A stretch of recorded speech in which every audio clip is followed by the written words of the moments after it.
So mga tol, noong mga nakaraang araw, ibinalita po natin na sinabi ni Sean Gibbons na ready na umano si Manny Pacquiao kay Gervonta Tank Davis. At isa rin po si Tank Davis ang pinagpipilian ng Team Pacquiao na makalaban nang mapuspo ng laban ni Manny Pacquiao kay Mayweather. So tila po magkakatotoo ang laban na yan sapagkat nagpahiwatig na din po si Gervonta Tank Davis na gusto niyang kalabanin si Manny Pacquiao. Ayon po kasi sa Source of Boxing website, sinabi ni Gervonta Tank Davis nakikipag-usap na siya kay Manny Pacquiao para sa potensyal na laban nila. So ibig sabihin lang yan mga tol, hindi lang si Manny Pacquiao ang may gustong labanan itong si Tank Davis, pati na rin si Tank Davis gusto na ring labanan si Manny Pacquiao. So depende na lang yan mga tol kapag nagkasundo sila sa hatian ng kita at syempre kung saan sila maglalaban na dibisyon. So kapag nagkasundo po sila, tiyak na matutuloy po ang bakbakan na yan. Habol po kasi ni Tank Davis ang malaking payday bago ito magretiro sa boxing. Isa si Manny Pacquiao ang magbibigay sa kanya ng malaking kita, kaya napapaisip siguro si Tank Davis na palagay niya si Manny Pacquiao. Pero bagamat magandang laban po yan para po sa mga Pinoy fans, nangangamba sila para kay Manny Pacquiao dahil 47-year-old na si Manny Pacquiao habang si Tank Davis 31-year-old pa lang.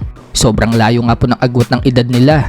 Baka hindi daw kayanin ni Manny Pacquiao ang mas batang si Tank Davis. Pero para naman po sa mga solid fans at naniniwala kay Manny Pacquiao, kayang-kaya daw ni Manny Pacquiao itong si Tank Davis. Mas malalaki pa nga daw yung kinakalaban ni Manny Pacquiao kay Tank Davis, pero kayang-kaya daw ni Pacquiao. Ito pa daw kayang si Tank Davis na maliit lang. So ano sa tingin nyo mga tol? Dapat bang labanan ni Manny Pacquiao itong si Tank Davis? Or iba na lang ang dapat na kalabanan ni Pacquiao? Ano sa tingin nyo? Samantala, sa isang interview naman po kay Pacquiao, natanong po siya kung sino para sa kanya ang greatest of all time or GOAT sa boxing. Tanong po ni Manny Pacquiao sa nag-interview sa kanya kung kasama daw ba siya. Sagot naman na nag-i-interview, oo daw. Kaya sumagot si Pacquiao, hindi daw siya nagbubuhat siya ng sariling bangko para sa kanya. Siya daw ang GOAT. Paliwanag ni Manny Pacquiao mga tol, yung na-achieve daw kasi niyang 8 Division World Champion. Yan daw ang isa sa pinakamahirap na gawin sa boxing. Kaya para kay Manny Pacquiao, siya ang greatest of all time. Wala nang iba. Sa kabilang banda naman mga tol, sa susunod na linggo na po ang bakbakan sa pagitan ni Spence versus Tim Tszyu. At dahil sa 160 pounds na po sila maglalaban, nagbanta po itong si Tim Tszyu kay Spence.